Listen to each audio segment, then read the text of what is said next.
প্রায় 2 বছর পরে আবার জলকাছারিতে আসলাম। আমাদের শ্রদ্ধেয় সবার প্রিয় বড় ভাই ইমরুল ভাই। ভাই আসসালামু আলাইকুম। ওয়ালাইকুম আসসালাম। ভালো কি আছেন? অবস্থা? জি। আজকে কিন্তু আকাশের কালারটা অসম্ভব অসাধারণ, সুন্দর। জি। খুবই সুন্দর। আপনারা দেখতে পাচ্ছেন কি চমৎকার। যদি অন্ধকারের কারণে আসলে ফেসটা ক্লিয়ার দেখা যাচ্ছে না। তো ভাইয়া আজকে তো মনে হয় আপনার কি অনেকদিন পরে আসলেন, আপনি তো সহসা আসলে দেখা পাওয়া যায় আপনার মুশকিল। আমি আসি শুক্র শনিবার আসার চেষ্টা করি। তো এখানে এসে যারা গেস্ট থাকেন তাদের সাথে অ্যাটলিস্ট লাঞ্চে জয়েন করা। তো আজকে যে গ্রুপটা আসছে আমার অনেক দিনের পরিচিত। So I am staying even longer than usual.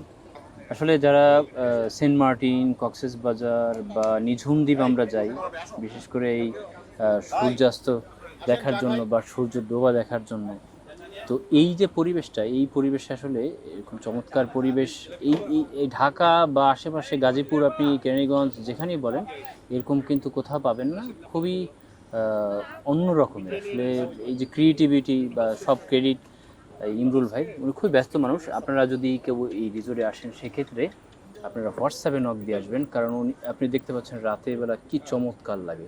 এই যে লাইটিং সিস্টেম বলেন, এভরিথিং, মানে এটা মানে অপার্থিব, ভাষায় বর্ণনা করার মতো না। তো ইমরুল ভাই, আপনি তো বিডি সাইকেলিস্টের সাথেও অনেক বছর যাবৎ আছেন অ্যাডমিন জি। হিসাবে।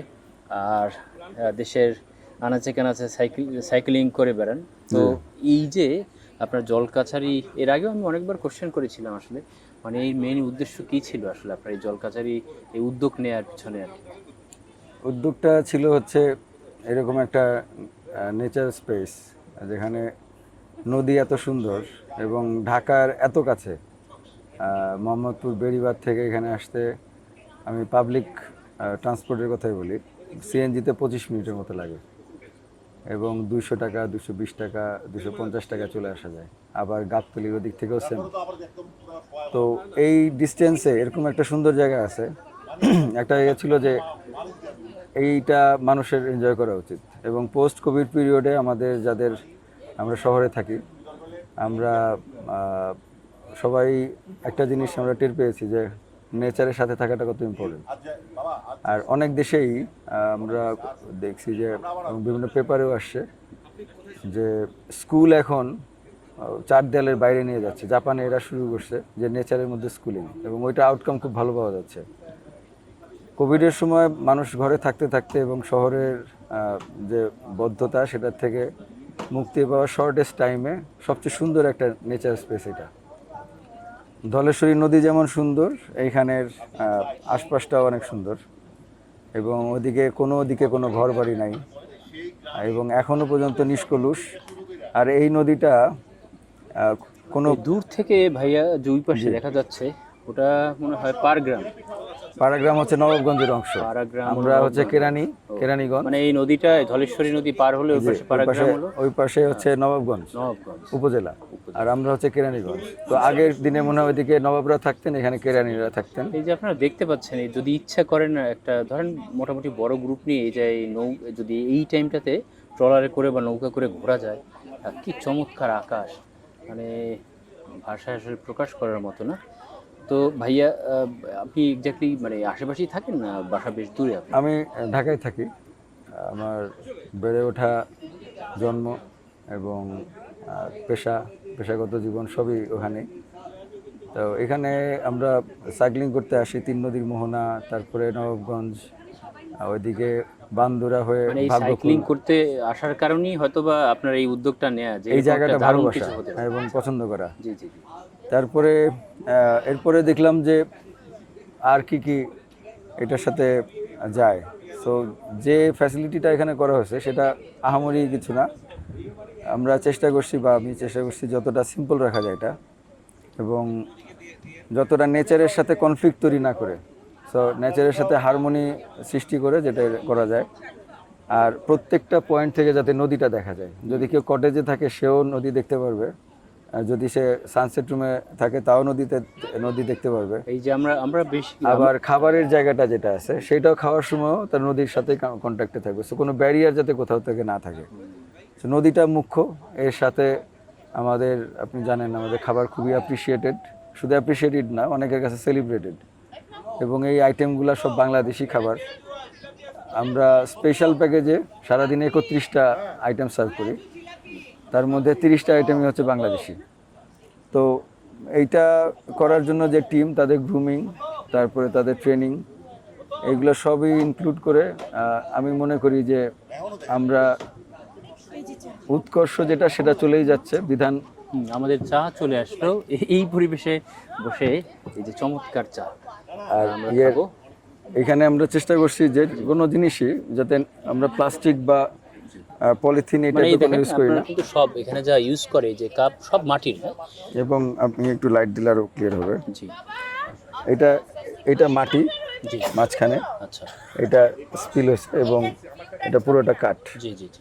দেশের বাইরে যারা আসলে মালদ্বীপ শ্রীলঙ্কা যাবে, এরা মানে দেখা গেছে অনেক টাকা নষ্ট করে আর কি। তো কাছাকাছি এরকম সুন্দর যদি আমি সানসেট দেখতে পারি বা এরকম চমৎকার দেখতে পারি, তো সে আমরা কাছাকাছি কেন ঘুরবো না আর কি, এটাই। আসলে টাকাটা ঠিক নষ্ট হয় না। প্রত্যেকটা জিনিসের অ্যাপিল পরে, প্রত্যেকটা জিনিসের পারপাস, প্রত্যেকটা ট্রিপের পারপাস এক একটা এক এক রকম। এটা হচ্ছে কমের মধ্যে, কম সময়ে এবং কম কস্টে, কনভিনিয়েন্ট কস্টে।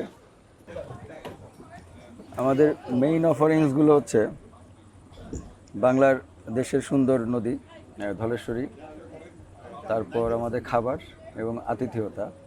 তো এর মধ্যে খাবারের ব্যাপারটা হচ্ছে আমরা এখানে যে খাবারগুলো দেই এটা কোনো ফ্রিজার রাখি নাই, আমরা নো রেফ্রিজারেটর পলিসি নিছি। তো তার মানে হচ্ছে কোনো রকম ফ্রিজ নাই, প্রতি বেলায় আমরা খাবার সোর্স করি।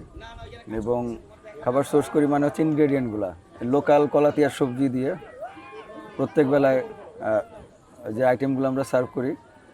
যেহেতু ফ্রিজ নাই, আমরা 5 জনের নিচে করতে পারি না যে কোনো খাবারই। আবার আমাদের জায়গাও লিমিটেড। তো একটা বসার জায়গা যখন বন্ধের দিনে 5 জন মানুষ বসে খায়, তখন ওই জায়গাটা তাদের জন্যই। আমরা চাই না এটা ভিড় হয়ে যাক, আমাদের গেস্ট যতজনই থাকবে যাতে ওভার ক্রাউডেড না হয়।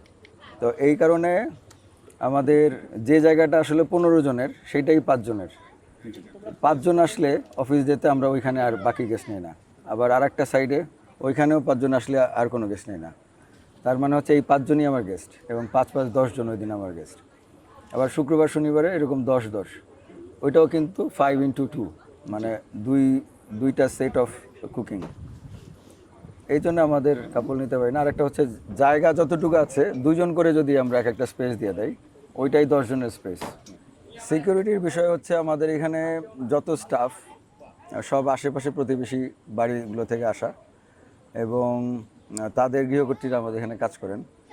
তো আমাদের অ্যাডজাসেন্ট পাশের বাড়ি আমাদের গায়ে গায়ে, তারপর তার পাশের বাড়িও গায়ে গায়ে, আমাদের এই জায়গার পিছনে স্টাফদের বাড়ি, আশেপাশের সবগুলো ফ্যামিলি থেকে আমাদের এখানে কাজে সবাই কাজ করে।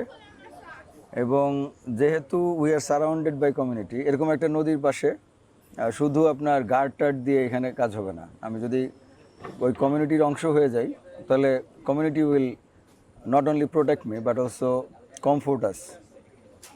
তো এই কমফোর্টটাও আমরা এনজয় করি। আমাদের এখানে সবাই যারা আছেন, আমরা উচ্চ স্বরে কোনো অ্যাক্টিভিটিজ, এখানে ডিজে পার্টি বা এরকম কিছু হয় না। তারপরে আমরা রাত 10টার পরে কোনো চিৎকারের চেঁচামেচি কখনোই হয় না। আর আমাদের যারা গেস্ট আসেন ওনারাও সবাই ম্যাক্সিমামই প্রকৃতি প্রেমিক এবং নেচারের কনজারভেশনে ওনারা বিশ্বাসী। কোনো ডিস্টারবেন্স, প্রকৃতি, পশু পাখি অথবা মানুষ কারোই ডিস্টারবেন্স যাতে না হয় সেইভাবেই তারা আসেন। এইটা আবার এলাকার লোকজন আবার, মানুষজন আবার এটা অ্যাপ্রিসিয়েট করে। ওরা এটা বুঝে যে আমাদের এতটুকু স্পেসে যারা বাইরের থেকে আসতেছেন, যারা কষ্ট করে এখানে আসতেছেন, তাদের নিশ্চয়ই প্রকৃতিটা ভালো লাগে বলেই তারা আসেন। তো এটা আমাদের একটা সৌভাগ্য যে আমরা মানুষজনের ভালোবাসা পেয়েছি। এবং আপনি যখন 2024-এর শেষের দিকে আমাদের সাথে কথা বলেন, তখন আমাদের হয়তো 3-4 হাজারও আমাদের ফলোয়ার ছিল না, এবং এখন আমরা 57,000 মানুষ আমাদের ফলো করেন। এবং সবচেয়ে সৌভাগ্যের বিষয় হচ্ছে আমাদের বেশিরভাগ গেস্টরা যারা এখন আসেন, তারা হচ্ছে অন্য গেস্টদের রেফারেন্সে আসেন, অন্য কারো কথা শুনে এসছেন। না ইমরুল ভাই, আমি একদম যদি বলেন স্পষ্টভাবে যদি আপনার এই যেন অভিব্যক্তিতে আর কি, বা আমি এই জলকাছড়িতে তো এই নিয়ে প্রায় আসলাম হয়তো বা 7 থেকে 8 বার। আমার তবে সাথে একবার দেখা হচ্ছে। হ্যাঁ জি, একবার বা দুইবার দেখা দুইবার হচ্ছে দেখা আর কি। হচ্ছে, যে আসলে বাংলাদেশে মানে এত সুন্দর মানে পরিবেশ, নদীর পাশে এরকম জায়গা আসলে একদমই নাই। জি না? জি প্রত্যেকটা যে ইনস্টিটিউটগুলো গড়ে উঠছে, রিসোর্টগুলো এক একটা ইনস্টিটিউটের মতো, তাদের একটা পার্সপেক্টিভ আছে, তাদের একটা ইউনিক সেলিং পয়েন্ট আছে, কি অফারিংসগুলো আছে, তারা একভাবে তাদের মতো। আমি মনে করি যে আহ, আমি আমি এই জায়গাটা নিজেও একজন ইউজার, আমার ফ্যামিলি, আমার বাচ্চা, ওরা এই জায়গাটা পছন্দ করে, অন্যদেরও তাই। সো নিজের জন্য যেটা ভালো লাগা, অন্যরা যারা আমার মতো তাদেরও ভালো লাগবে, আবার যারা এরকম ব্যাপারটা নিয়ে চিন্তা করে না তাদের জন্য এটা একটা নতুনত্ব। এবং সবচেয়ে বড় অ্যাচিভমেন্ট হচ্ছে, অনেক গেস্টরা ফোনে জিজ্ঞাসা করেন যে বাচ্চাদের প্লে জোন আছে কিনা। আমরা বলি যে আপনারা আসেন, বাচ্চাদের খেলা ওরা বের করে নেবে। এখানে এসে কেউ প্রজাপতির পিছনে দৌড়ায়, মুরগির বাচ্চা বিকালে দেখা যায় যে বাবা মার সাথে এখানে এসে বসে আছে। কেউ কেউ আমাদের লাইফ জ্যাকেট সুইমিং ভেস্টগুলো আছে, এগুলো সেফটি গ্রেডের, আপনার বাকসগুলো খুলে যাবে না, তারপরে মাথার উপরে অ্যাডজাস্টেবল বডির সাথে। তো ওইগুলা নিয়ে অনেকেই ফ্যামিলি সহ সবাই নামে পানিতে। এই বর্ষার মধ্যেও ডক্টরদের গ্রুপ, ইঞ্জিনিয়ারদের গ্রুপ, টিচার, তারপর আমাদের ক্যান্টনমেন্টের থেকে বড় বড় গ্রুপ আসে, আমাদের ক্যাপাসিটি অনুযায়ী বড়। তো সবাই কিন্তু ওই সেফটি সিকিউরিটিটা মেনে, নিয়মগুলো মেনে তারপরে আসে। তারপরেও আমাদের ইনস্ট্রাকশন থাকে যে গার্ডিয়ান ছাড়া বাচ্চারা এখানে আসবে না, উইথ দেয়ার অ্যাসিস্ট্যান্স এবং সুপারভিশন তারা এখানে আসবে এবং বসবে। তো আমার মনে হয় নদী এনজয় করার জন্য যতটুকু, এই সুন্দর নদীটা এনজয় করার জন্য যতটুকু প্রয়োজন, যত মিনিমামভাবে এটা করা যায়, এটা তাই, বিশাল কিছু না। বাট আমার কাছে মনে হয় যে এটা কিপিং ইট ন্যাচারাল একটা চ্যালেঞ্জ, এবং ওইখানটায় আমরা হয়তো সাকসেসফুলি কিছুটা করার চেষ্টা করেছি।